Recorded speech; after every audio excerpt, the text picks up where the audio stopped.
going on, y'all? Sparky Off-Road here. Today's video is going to kind of be a sad one, kind of be a happy one. First things first, today the 79 Toyota pickup rock crawler is found in a new home. But I am getting a new project and replacement that is not going to be near as cool as this for now. But one day, once all my credit card debt is paid off and I can start saving money, it will turn into something cool like this. And while I'm thinking about it, a little update. You see the Chevy over there. I blew up the rear end in it. So after I do this trade, I'm gonna go buy a new rear end for that and get that thing fixed, and then probably selling it since I won't need it to haul the rock crawler around anymore. So yeah, a lot of big changes. But anyway, I have to air up the tire, put a battery in this thing, and try to get it started. So I'm gonna get to that. Let's go.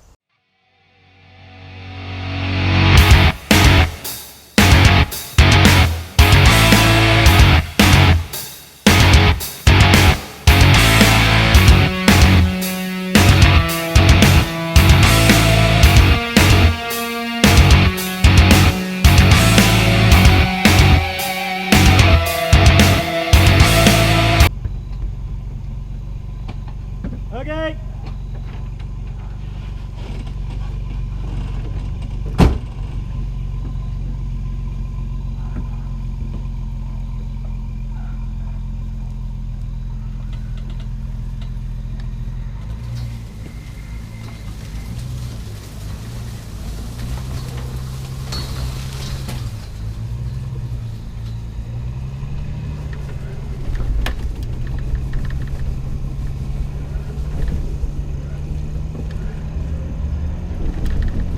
Hang on!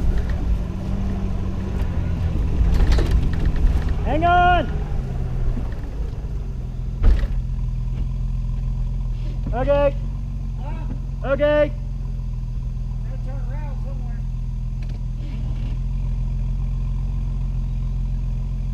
Just hey, just keep going forward. If it don't start by then we'll just pull it backwards.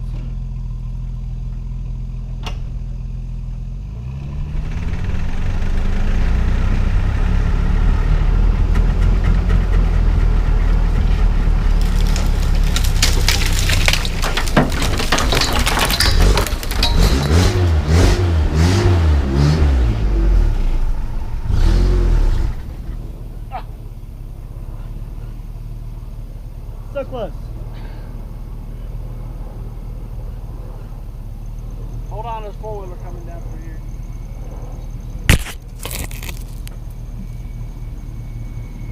I forgot about my flagpole. I did too.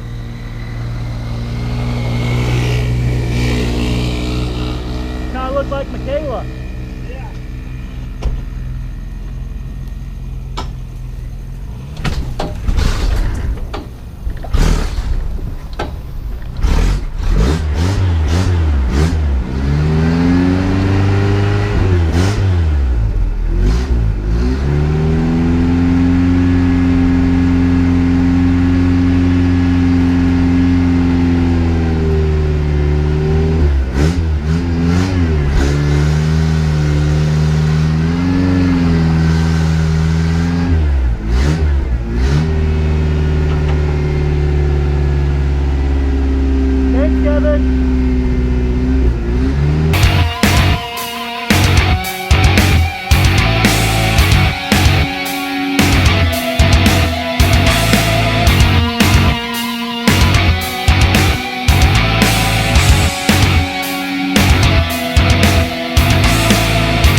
Okay guys, so you just saw the loading and the unloading, so I'm assuming you already figured out what I've done. And most of you are probably going to be confused as to why I did it, but I'll explain it, hopefully before it gets dark. So anyway, let me show you the new whip.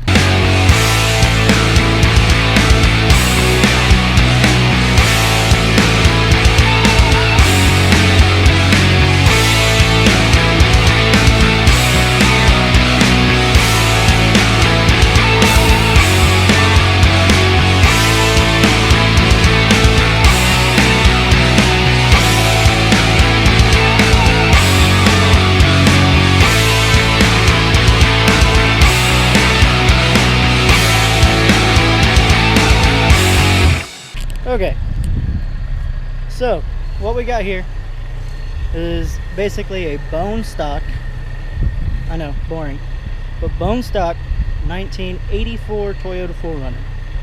Those of you who know a thing or two about Toyotas know that year has a solid front axle. Sadly, it also has a carburetor. I guess I can show you that real quick.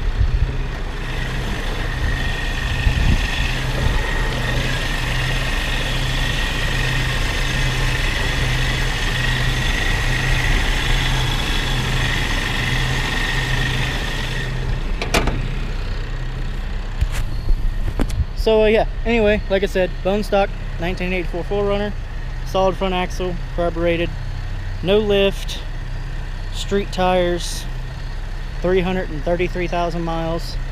Boring as shit, right? Why would I trade a fully built Toyota rock crawler for a stock 4Runner?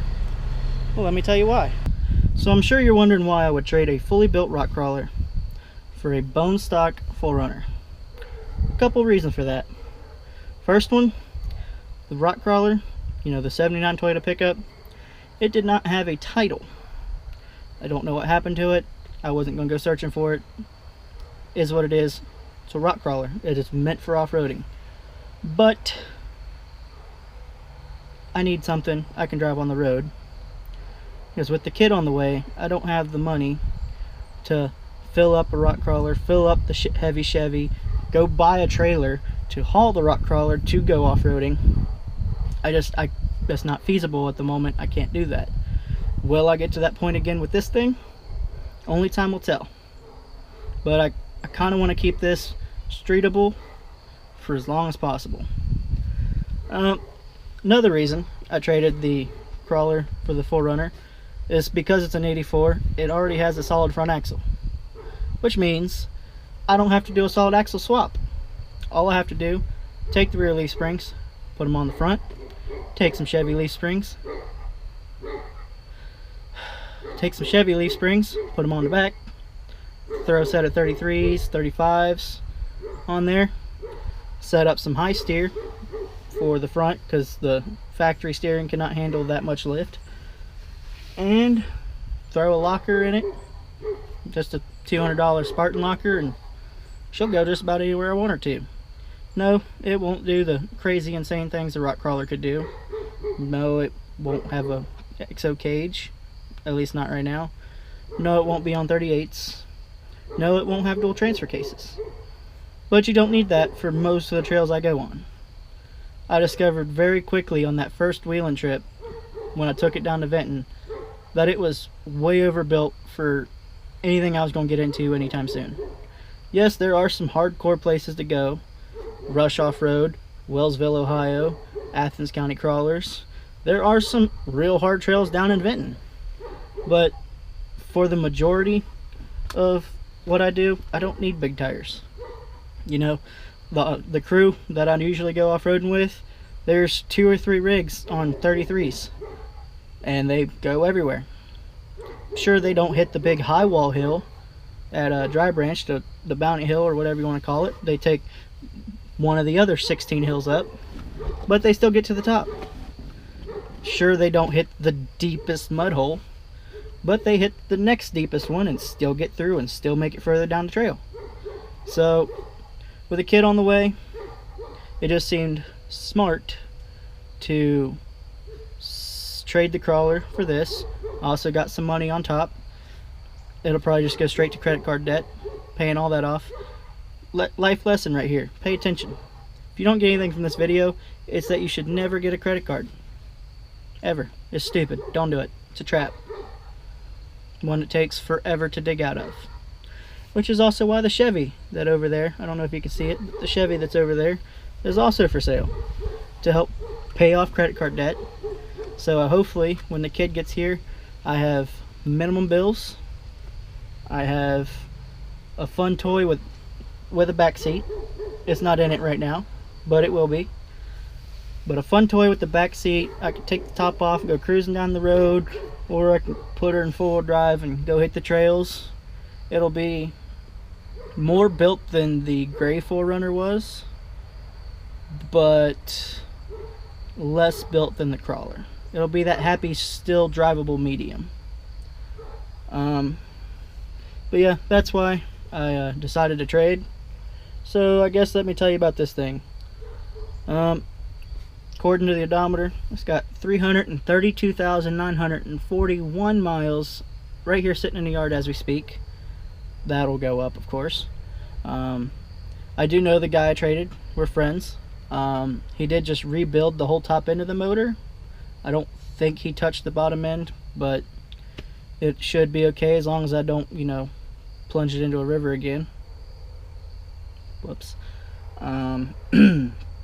It has, I think he said these are Volkswagen seats for the front bucket seats. They're pretty comfortable. I don't mind them. They sit kind of tall, which I actually kind of like. I didn't like how low the seats sat in the other one. One thing I don't like is that the steering wheel doesn't raise or lower, but I can probably find a way to fix that. No big deal. It's got a brown interior. I like the brown interior better than the gray anyway, even though I think the back seat he gave me is gray. I'll take you back outside and show you. It does have some rust, which, you know, it's a, what, 36-year-old vehicle. Some rust is expected. So like down here on the door has some rust. I think there's some rust on this side too. Let me look. Yep, a little bit of rust on the door down there. The biggest problems that we have right now is right here by the fuel tank. I don't know if you can see it, but there's a big hole in the frame right there, and then back here, just like on the other one, right there where the leaf springs mount up, it needs plated there too. I do have a clean 2-wheel drive pickup frame that I might try to put two together for one, just do like a chop it in half and rear back of the pickup frame. I'm not sure. The other big problem is this right here. Yes, I know, that is ugly. But no need to fear, because it came with a clean door and a clean fender and apparently an extra bumper that I didn't know about. And oh yeah, a factory seat delete. That thing's kind of cool, I'm not gonna lie. Does have the roll bar, does have, oh shit, it has the plastic molding that goes on top of the top. I didn't notice that. That is sweet.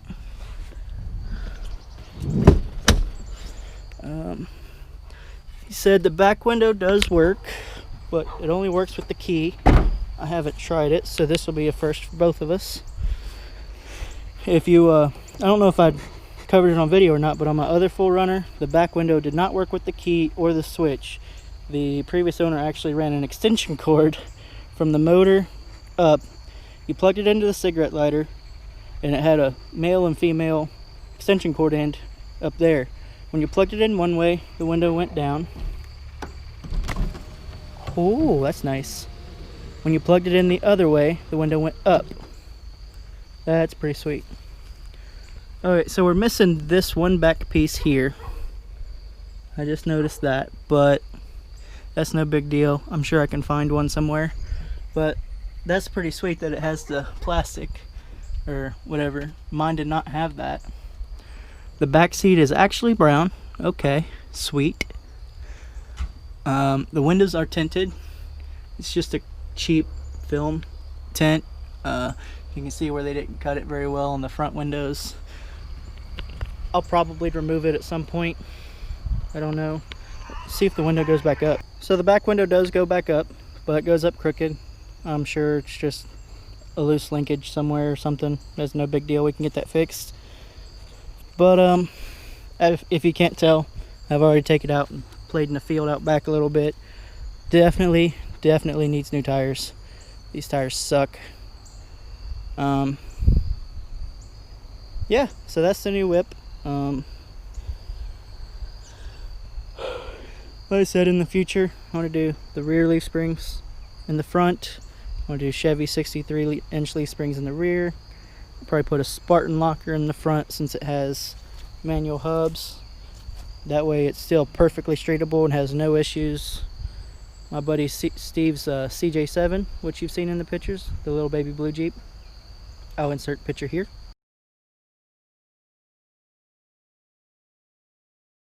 Steve's Jeep, it's on 33s, has like a 2-inch lift or 3-inch lift I think, and it just has a locker in the front, and he goes basically everywhere.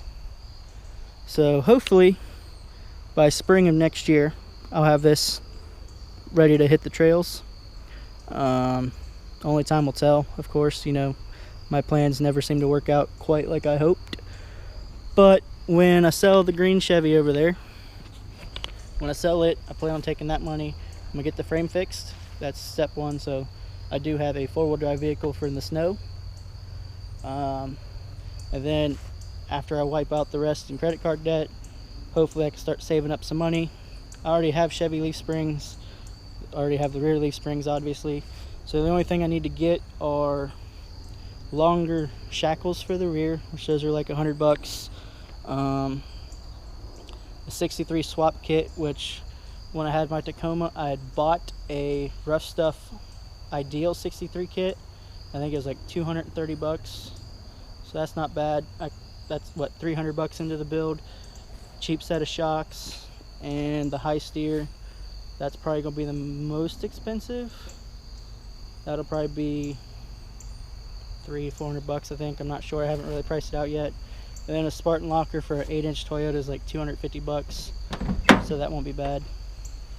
But yeah, if you want to follow along with the progress of the build and you want to see off-roading trips in it, hit that like button, subscribe, and then comment down below what size tires I should run and what kind of tires. That way I know someone made it this long into the video and actually pays attention. Have a great day. Thanks.